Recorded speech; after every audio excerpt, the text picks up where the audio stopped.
Welcome back. I'm your host and DM, Tom, and today we're going to be talking about bug poison types. I'm joined by Lavix, Hello.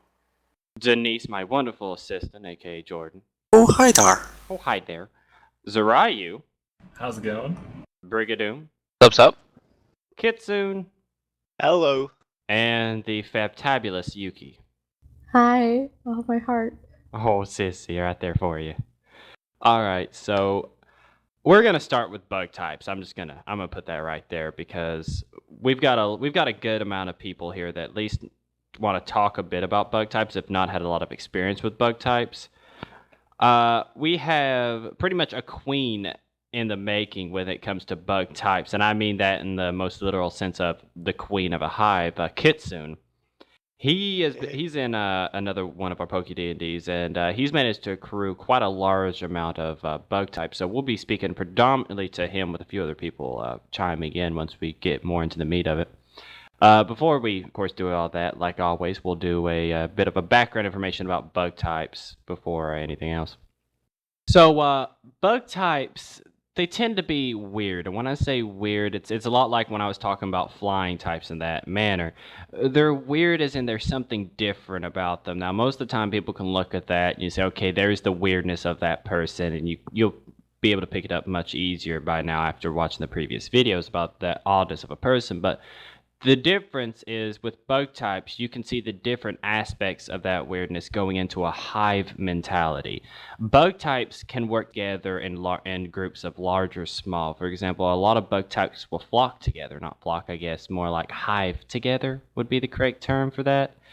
You have different types of bug types. You have your queen bug types, which are going to be, like a Kitsune will be mentioning, where they are very easily commanding of lower bug types. Now, not lower as in, they look down upon them, but more easily influence on their decisions. And that person isn't going to hate being told what to do.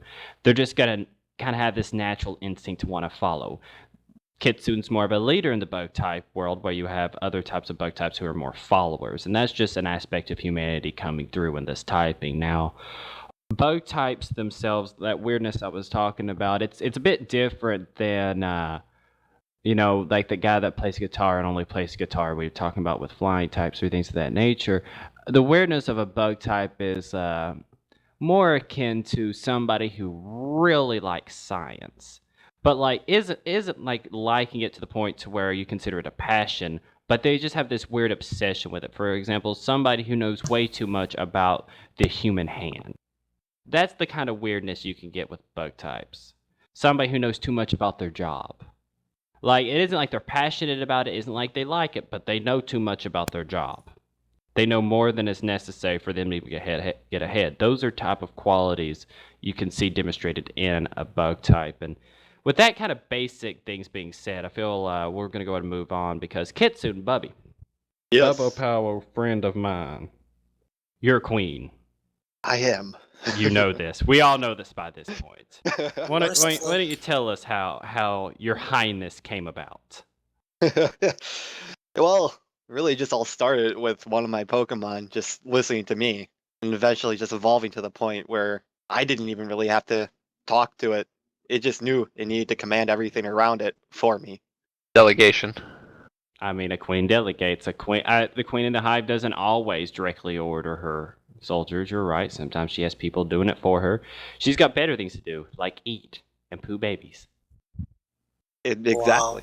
Exactly. Oh, don't It's you? known for pooing babies. I mean, we all know the ability of Kitsune pooing babies. Now, Yes. that being also said, Kitsune, you've had experience with other king and queen type Pokemon, not Pokemon, but at least people, like when we're talking about trainers and that type of mentality. Not necessarily, but I know of one. I know of the bug gym leader. I Yeah. never met him, really. I Never- can't really get too close to him And why can't you get too close to him? because his presence is a little bit too much for me. He has more of the mentality than I do. He can overpower me and pretty much tell me what to do. He puts me into my place pretty much.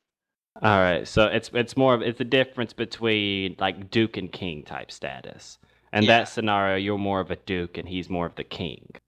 Yeah. Yeah, all right. That's pretty good. Pretty good little information there. Now, when it comes to bug types and things of that nature, a few other things that people should usually think about is the important thing about a bug type. A lot of people can have bug types. It's easy to control a bug type when they have followers. When they're the followers, but when it comes to a bug type, the trick is not having it obey you. It's keeping it alive. Bug types are frail. They're weak. They're one of the weaker Pokemon. That's just the innate truth of it. But that's why there are so many of them. That's why they travel in groups. You've got 30 Beedrills coming at you, 4 die. You've got 26 Beedrills coming at you that didn't really affect the situation you're in. Now, that's something you should consider if you view yourself as like a bug type person. Is it's not, like I said, it's not training them that's going to be hard. It's not getting their loyalty. It's going to be hard. It's just making sure that Pokemon stays alive long enough for you to be able to appreciate it. And it's kind of the truth. Bugs Yeah. have short lifespans by nature. I was gonna say that one thing about bug types is that the individuality is lost. I feel like, and so if and this is just me personally, I'm not a bug type trainer, but like I think from the trainers I've witnessed, if they can kind of be more objective rather than building that connection with their Pokemon, they're like, this is your job, and if the more I have to do the job, they're expendable, and so it's just kind of costs, effective costs and things like that. Yeah, yeah. Like I said, it's the hive mentality.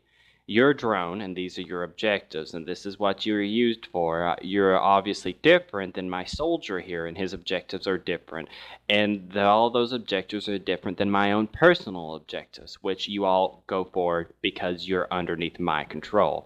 It's a hierarchy, a lot like you find in bug types. Is it possible for a drone to take the place of a queen, as in it's still a drone, but it's now in place of the queen? Very rarely are you gonna have something like that happen. You have a lot of things type uprisings and different types of Pokemon hierarchies. You can see that happening in dragon hierarchies. You can see that happening in fire hierarchies. You can see that happening in a lot of different Pokemon typings. But when you come to a bug, its drone is a drone, and it gives its life for the queen. And at that day, its life is insignificant. Its life is meaningless unless it serves the queen. Now, that being said, sometimes the best thing for the queen is to die. If the queen becomes weakened, if the queen becomes inadequate to the hive, it's not, I mean, just like in real life, they'll kill the queen because it's better that the queen die there than for her to keep going on and to keep weakening herself. It's essentially the same thing as early retirement, but forced on you. All right, That's the well, only scenarios you're going to get that in when it comes to a soldier taking the queen's place. Now, that can happen when you throw in other typings into bug types. You start throwing things besides it being a bug type into that mix, and then you start getting personality changes, and then you might get one that goes, the best thing for the queen is not to be the queen, it's to be the person that needs the queen. The queen doesn't know what she's doing, and I have to protect her, and the only one who knows what the queen needs is me, and so I can't let the queen make her own decisions anymore. She All needs right, she needs to be dethroned. You have that. You can also have that kind of mentality, which might have a soldier taking the queen's place. Yes, Denise? I was gonna say, it's kind of interesting because I mean you just covered it there, but I was gonna ask about what about you're talking it in very strictly Pokemon terms, but I mean what about self-evolution of it from a drone to a queen? You know, All right. I was just interested to see, but it sounds like you pretty much covered it. Mm. I had a thought on that actually. And Tom, correct me if I'm wrong.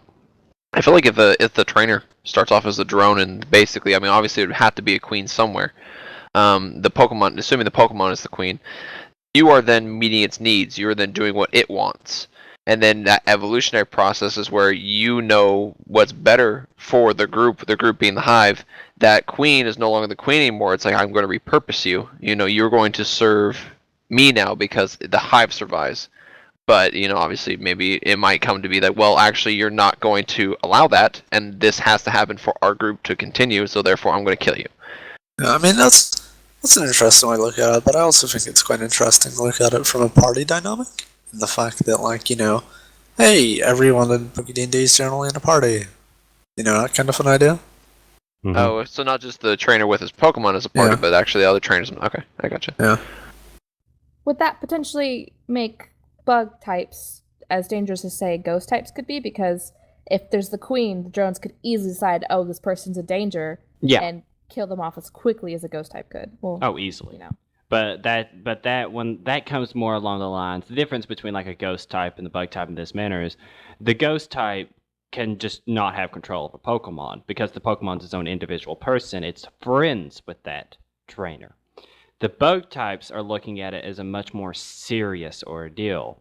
So they may act faster, harsher, and they may do it to the point to where they might not want the queen to know because it would cause emotional stress to the queen. If the queen is emotionally distressed, then that weakens the hive and that weakens their situation. So they might even do it in complete silence. Yeah. But I mean, that's a possibility. But that's only if the queen is weak in her vision. I think The a good way queen is to, strong, and the queen has told her soldiers what they can and cannot do, and she maintains that rule of law, and she maintains that grip that I am the queen, and what I say is the best thing for us, whether you agree on it or not. I am smarter than you, and I am better adapted to this, understand this situation. Trust in me, and if she can't get that point across, those things can happen. But that's more the strength of the queen, not a weakness or a strength of a drone. I don't know. I think a good way to look at it is, and at least in a party dynamic, your bug type person is that government agent who'll just pop someone in the back of the head with a silenced pistol because he was told to, and because it's for his country / patriotic moment. True. You know. I mean, That's that's that. true. All right, so what we're going to go ahead and do then is we're going to go ahead and shimmy on over to some of the weaknesses and, the strengths that bug types have. So bug types, bless their heart, they have about 3 weaknesses. Not about, they do. They're naturally weak to fire, flying, and rock. Now, the physiology reasons there are pretty damn obvious. I mean, the best way to kill most bugs that you can't crush is to burn them. You burn a bug, you pop it, they're dead. That's just the end of the question. Even if they're too hard for you to crush, you light them on fire, they will burn. Flying types, I mean, birds have ate bugs for centuries, years, thousands of years, like that type of scenario. I mean, you just can't get away from that type of thing. And we go back to rock. You crush a bug, of course, it's going to kill them. Now, the personality reasons behind that. Passion is a great way of destroying a hive. This works more of an internal level. You have an orderly system of people following the objection and the passion of their queen, but you interject one person into that hive that might have a passion outside of it. They might have a passion for, instead of helping the queen, who knows, maybe killing. Maybe their passion is finding good food. Maybe their passion is just finding the next stronger opponent. That can just break down the hive, because then that starts to create anarchy, and then that drone starts to become more of a queen type scenario. One of those things I talked about earlier with the soldier becoming a queen, that's that secondary typing coming in to kind of fuck with the whole hierarchy. You got flying types, you add that awkwardness that doesn't know it's being awkward on top of a bug. It really doesn't destroy it from the inside, but from the outside, you essentially create a threat that bugs don't know how to deal with. And when that happens, you can cause like a stun mentality, the skittering effect of, I really don't know what to do. I can see the danger, but I don't know if it's dangerous enough for me to act, and should I act on it? Is that going to be wrong? And so a flying type brings in that kind of opposing, cautionary opponent, right? And with a rock type, they're just so damn durable. A bug type can see them as a threat and keep going at them and going at them and going at them and just not really get anywhere. And then they finally manage to hit the right thing and they explode into a billion shards. And thank God it's a billion shards, because there were a billion enemies. And then at the end of the day, you've got a bunch of dead bugs, and now you got 2 rocks or a bunch of rocks. It's just the bugs can't defeat them. It's just the way they work. They can burrow through the ground, they can crawl all over the rocks, but it isn't like they're gonna get to the rock. They're just gonna hopefully not piss it off enough for it to roll over onto their hive, personality-wise, of course. All right, so that being said, Zrayu. I'm not a man of many words, obviously, but You partied with a bug type for a while that got you into some situations. Not going to mention any names, Kitsune, but it's you. Just go ahead and just kind of tell us about that. I mean, don't you don't have to mention any names like I was saying, Kitsune. Yes, my party member is Kitsune. But What? Shocker! Didn't Whoa, expect name that. coming. dropping right here. Jesus. Climax I've dropped broken. them all over the place. I get why you didn't tell us before. I know. Now, partying with a bug like somebody with a bug typing is a little interesting, I have to say. It's definitely an experience you have to get attuned to through experiencing it yourself. I mean, there's no other way you can understand what's going on. And there's also some secretive nature there among the hive that, can lead to more situations. Because, Queen's talking to the drones talking to the Queen. I'm not part of the hive. What do I have to do with it? And I'm just finding that a bug trainer is actually a very useful ally, but it can be very interesting to deal with, is basically my final thought on the process. I mean, that's a pretty good outsider view on it. It's something most people will have to see and look at rather than, being that queen or being that drone. Any training tips for bug type trainers out there that you might consider giving their a kitsune? My best thing I can offer for you is really just make sure you let your Pokemon know what you want them to do. They would be willing to do anything if you can put them in their place. You don't need to be friends, but you need to be strict with them. Otherwise, there can be some interesting outcomes with that. They can violently murder your party. That's a fact. All right. Go ahead. If you don't mind, Tom, real fast, I want to give some insight fighting against them. I would say, never underestimate them. I mean, on a 1-to-1 scale, yeah, they're weak. You could any Pokemon you probably have could come and tear them apart. It's the fact that there's always more. It doesn't matter how many you kill, there's always gonna be more coming. There was one time I was going through a forest with my buddy Lavix on one of our campaigns, and it didn't matter how many Kakunas or Weedles or Beedrills we killed, and we killed many. It just kept coming, and it wasn't the fact that they one overpowered us or two or 10. It was the fact that our Pokemon got tired because they're killing so many. They were getting exhausted. Like, okay, how many more are gonna really come? And realistically, I know we did a lot of damage to the hive, but that hive is just so powerful as a unit by itself. Like, if you're gonna attack one, you have to be ready to attack all. And so you should never attack a bug and thinking that, oh, I'm just fighting this one Weedle. No, you're fighting that entire Weedle's family from thousands of years ago as well. And they're all going to come out. It's crazy. Yeah. And it was at that point the fourth great forest fire of Poke D&D began. and that's really the kind of mentality you need to have. If you're going to take on the hive, you got to be ready to destroy more than just that one Pokemon. You're going to have to take out a lot more, and most people aren't willing to barter for that or realize that they're biting off that much of a chunk, and it's too big for a mouthful for them to chew. Give me spider webs or little children, and I'll burn down anything you want. Okay, Denise, we know that you have some issues with children, but for our viewers out there. I mean, bug Pokemon have swarm visibility for a reason. I'm just gonna say that. All right, so I feel like we covered bug types good. Now let's go to our final typing here. Big O poison typing. Now this is my secondary typing, and it's my girl Yuki's primary typing here. Shabam. Shabam. Now, of course, we're pretty much the only two people that's really going to be able to speak on it with any definiteness about it. But that also being said, a lot of people have, and I'm just going to say it blatantly, got their asses kicked by some poison types.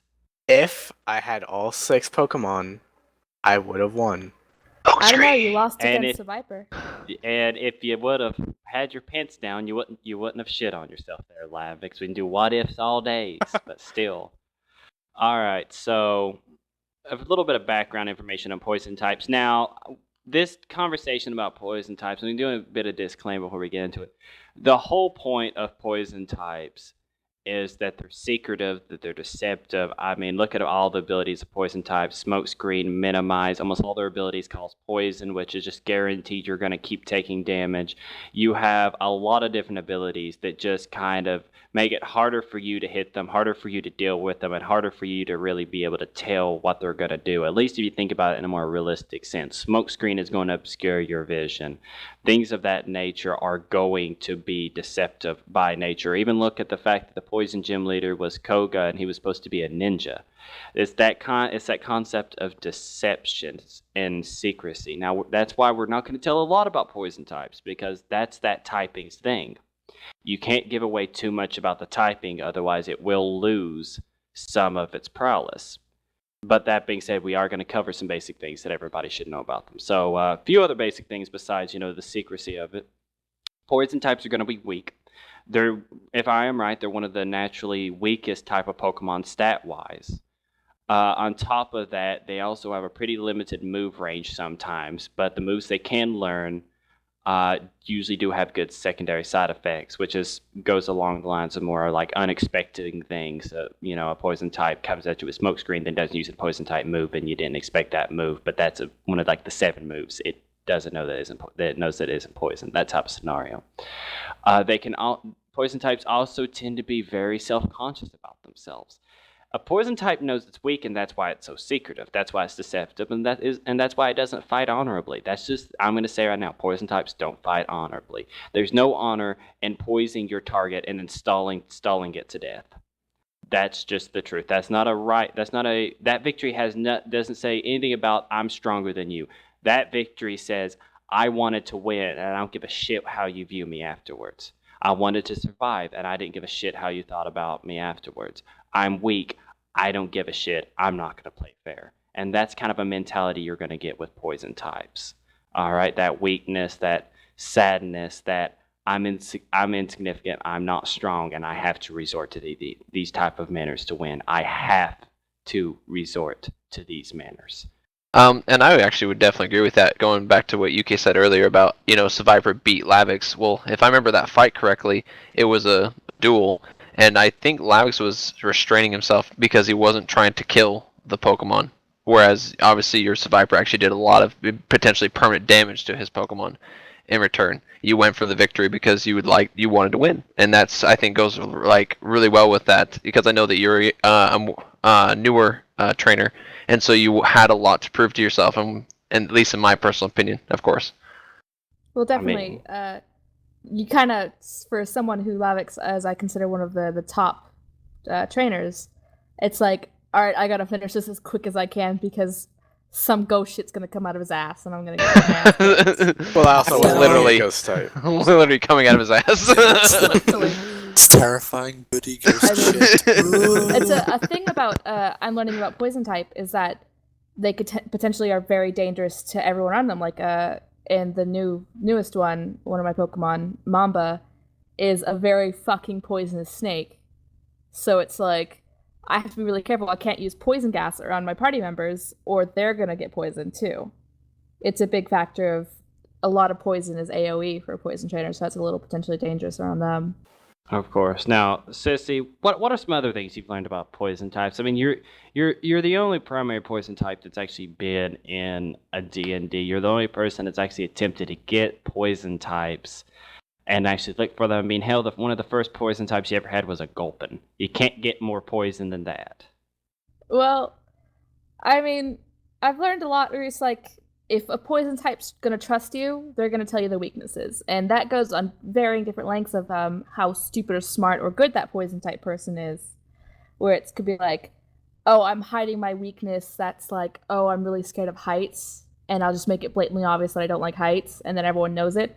Or people are like, yeah, I don't like heights. In reality, their fear is something else. And it's just a complete layer of holy shit fuck deception. So their weakness won't be shown. It's like a false positive. Yeah, you talked about some of the gym leaders before who, they were deceptive, and how would people guess that? Because they're just that good at deceiving people who they are. Maybe change how you act around certain people just so they think you're this, or my plan of attack, because I have to go battle a bunch of trainers, is I'm gonna be as timid looking as possible, so some cocky asshole who's a lot weaker comes up and fight me, so I can get rid of him quickly. Of course. Like, for Brig, I'm trying to let him learn as little as he can about poison, just because his Pokemon are immune to poison, steel, and he's a big threat to me, essentially. So it's very much in my interest to make sure he doesn't learn anything about that. I mean, it sounds a little harsh, and we're all friends here, but I mean, it is a game at the end of the day sometimes, and you got to do some certain things. And even if somebody says they won't break a fourth wall or something like that, they won't use that out of character knowledge in game. Out of character knowledge can influence your in character decisions pretty heavily sometimes, especially when you're dealing with something as deception based as poison types. I think it's fair to throw out there as well that Yuki, I thought your whole battle tactic when it came to trainer battles was screaming a certain phrase when someone tried to, get you into a fight. So we're gonna look at some of the weaknesses of poison type, at least a little bit, not in too much depth, of course. Now they only have two true weaknesses, being ground and psychic, with a immunity against them to steel typing.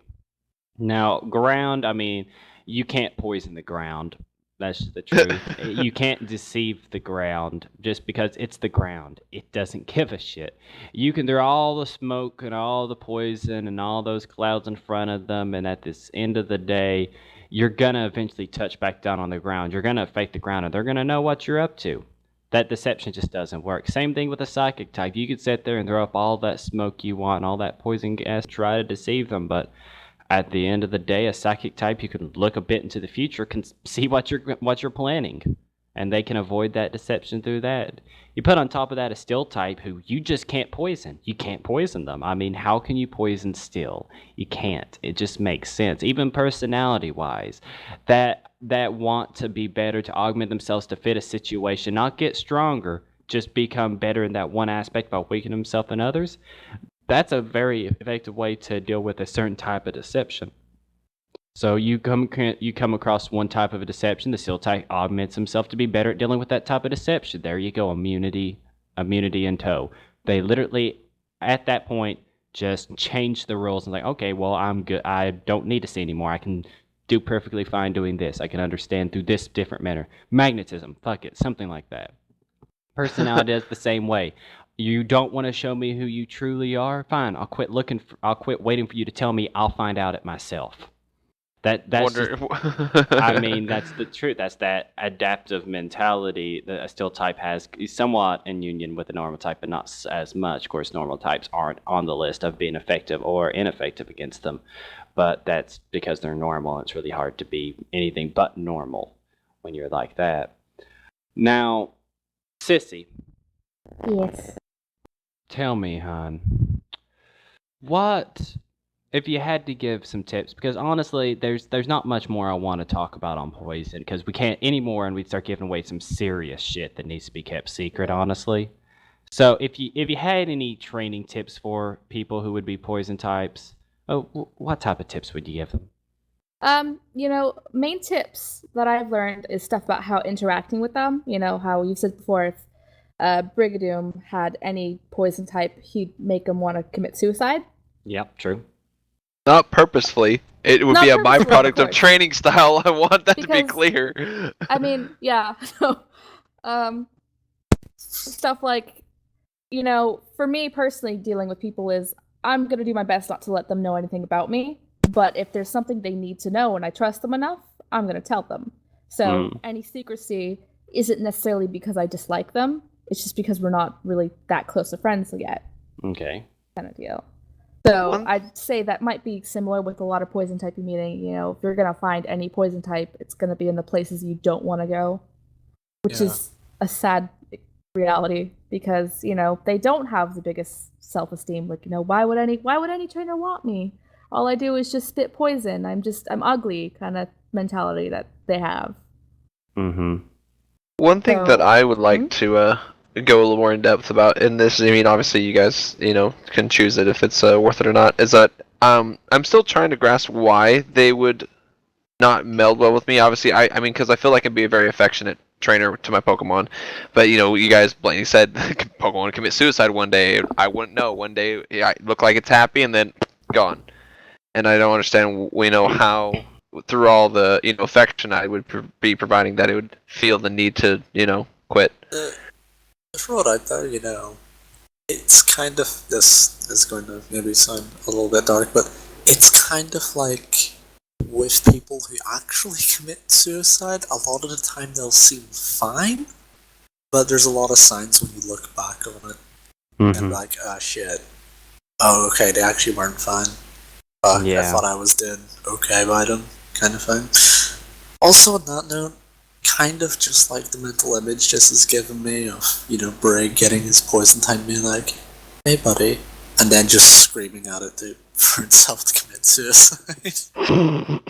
Well, no, the reason I think it's like that is with Break, you'd be training your fighting, you're training your steel, working with them, but then obviously the poison type can't do that, so it'd feel inadequate to the rest of your Pokemon. Oh, I didn't yeah. even think about, and you're right, because it's not the fact that I would train him like a fighting type. I wouldn't train him like a fighting type, and so it would feel excluded. And that exclusion is, oh, I'm not good enough to be in your group, because it's self-conscious. It takes everything, like it's a glass half empty at all times. It's not saying, oh, you're actually treating me differently because I'm an individual. No, you're treating me less because I'm less. You're right. I don't deserve to be in here. I should just kill myself, honestly. I don't think he'd even notice. I mean, he doesn't even train me like with his other Pokemon. And you're right. That's how it would happen. Yeah. Well, yeah, like, look at, all your training is like, oh, your Pokemon got stronger. You're like, one of your most recent evolutions was your Lucario turned into, like, a third tier. Riolu turned into a Lucario. Oh, sorry, my bad. He did that because he trains physically, all this is that. All the time, I don't think it could be common, but if for a poison Pokemon to become stronger, like Goose became Muscle Goose, my Gulpin, that thing probably isn't a very common thing for poison type. Well, like, Tim, this is one I think you're trying to get at. So enlighten me if you're wrong. Poison types, they evolve naturally. A lot of the times you look at the way a poison type evolves, and it's the way that Pokemon would naturally mature. I mean, a Gulpin becomes a Swalot. It's just a larger Gulpin, change a different color. A Zubat becomes a Golbat. It's a larger bat with a larger mouth.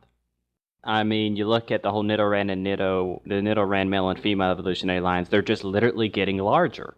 They're not having any type of weird change. It's more of a maturation thing. And then you have this kind of you can see a lot, this not happening a lot, but you can see the trend in poison types where a lot of those poison types who actually have strength to them aren't strong because you leveled them up like that or because you just trained with them. It's because of something like happiness. Like, I love Zubat as an example. Golbat evolves to Crobat through happiness. That Golbat didn't train hard and hard and hard until it became a Crobat. No, that Golbat felt the love of its trainer and evolved to be stronger for it. Not because it did the work and not because it wanted to be stronger, but it wanted its trainer to be proud of it because of the love it showed unconditionally. It wanted to actually feel like it deserved the love it got, and so it evolved through happiness. That's the type of thing you're more likely to get through poison types than through all this training. One thing I like definitely. about Crobat is that it's the apex of speed too, so it's like that's where you can see them get really strong sometimes. Exactly, Crobats. They're good Pokemon, and they're personally one of my favorite Pokemon. But of course that's just me being biased. So I feel like we've typist. You're right. I'm such a typist. I feel like we covered poison type enough to where I don't really want to say anything more about it. So I feel like we're gonna call it there. Yeah. Everybody have a problem with that? No, it seems fine. No? It's good. No. Poison still in the dark. Fighting Lavix. I didn't use Smokescreen because his Pokemon could see. I used it because I didn't want him to see. Yeah, that's something just as important. The trainer has to see to be able to see what's going on in the battle, and that's something people should Poison- consider. Poison type isn't necessarily fighting your Pokemon, it's fighting the trainer especially. You Which guys is why told- psychic type kick our asses is because they're thinking for themselves and their Pokemon. They're thinking, okay, this is going to affect them and this. They're just thinking so intelligently that they can't. One thing I know about the Psychic Pokemon actually are thinking for their trainers. They don't need to. I mean, the trainer doesn't look out for the Psychic Pokemon. The Psychic Pokemon is smarter than the trainer, and so he's like, okay, obviously my trainer is going to have some issues, and so they're already thinking ahead and defending against any sleight of hand, because they're aware of their surroundings as well. But I wanted to go more specifically back to what I was saying about the training tips, is with Poison type. Like when I was in playing with Lavix in one of our campaigns, two trainers walked up and were watching us, and me and Lavix theorized that was actually part of the gym group that we're going to be challenging, because of the fact it's like it would make sense. It's like why would a poison type gauntlet that has been undefeated, that wants to maintain that title, why would they not want to watch the new starting up people? It's like, oh, say, they're looked down as as weak, and here you guys are at this place where the poison trainer gym leader's never been defeated, and everyone would want to keep up that, oh, we're naturally weaker, we're the weaker type. They'd want to have that, no, we're undefeated, you can't hurt us, you're just another one of those cocky assholes who thinks we're weak, we'll kick your ass. Well, most definitely, and not to mention that they see that I have Steel type and like, oh shit, we need to, get some actual insight on this, because I mean, you're gonna need everything you can help, and that's what Tom said about Steel types. You can put Smokescreen in front of me, but at the end of the day, you can't poison me. If you're a snake, you're gonna try and bite me. Well, good luck trying to bite metal. It's it gets very difficult very quickly. I mean, a poison gym leader, she or he probably deals with Steel types a lot, and so I don't think a good gym leader of the poison gym would be there if she didn't have any proper, or at least a dozen different ways to deal with the Steel type. I actually would disagree with that. The only reason why I disagree with that is because a strong trainer would deal with its weakness. I feel like, no, she has a gauntlet set up ahead of time so that, one, she can see who she's fighting against, so that way she doesn't have to fight against her weakness. I feel like she actually stacks the cards in her favor. That's what I would do if I wanted to maintain being. Well, no, I don't think she fights against.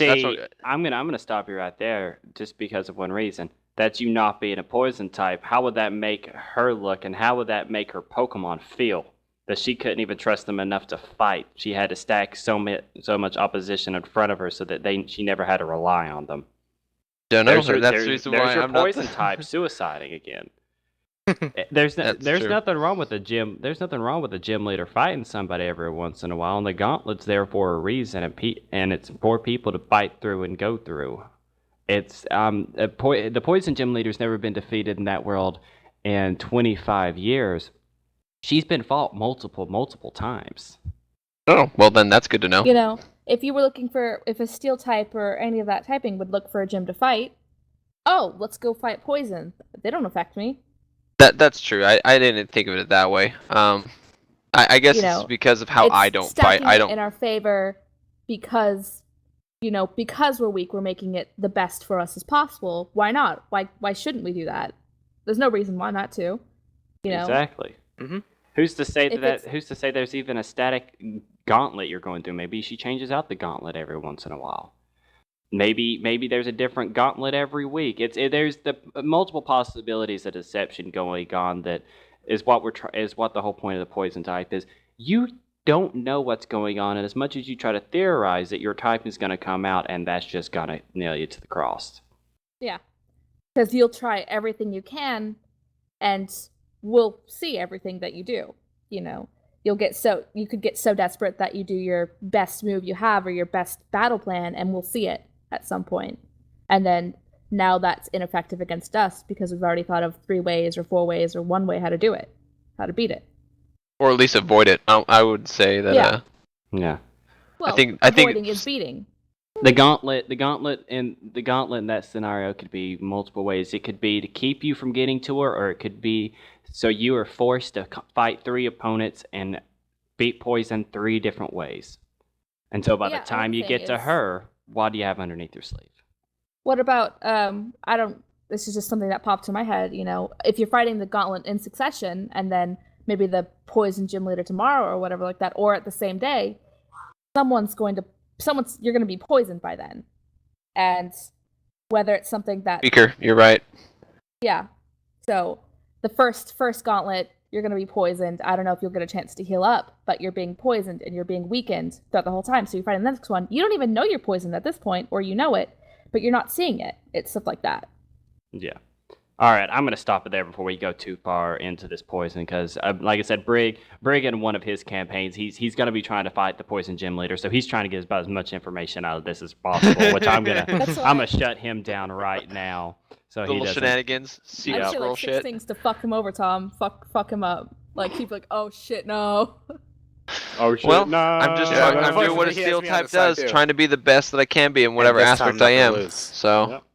All right. Well, with that, I've been here with Zarayu, Have a good one. Kitsune, Have a great one. and Jordan, aka Denise. See you later. Watch out for those smoke screens. I'll get you. I'll get you, I tell you. I'll Brigadoom. get you. See you later, guys. And Yuki. Bye. And as always, I've been your DM and host, Tom. We'll see you later. What about Well, Lavix? fuck you guys too. No, I don't want to mention Lavix. You know why? That's Why? bullshit. It's ghost bullshit. That's why. My It came average out of its knows no ass. end. All right, fine. And Lavix. I ain't gonna say shit now. Oh, good. See, this is why no one wants to talk about you, Alex. God. Exactly. Yeah. Anyways, we're out. See y'all. Bye. Bye.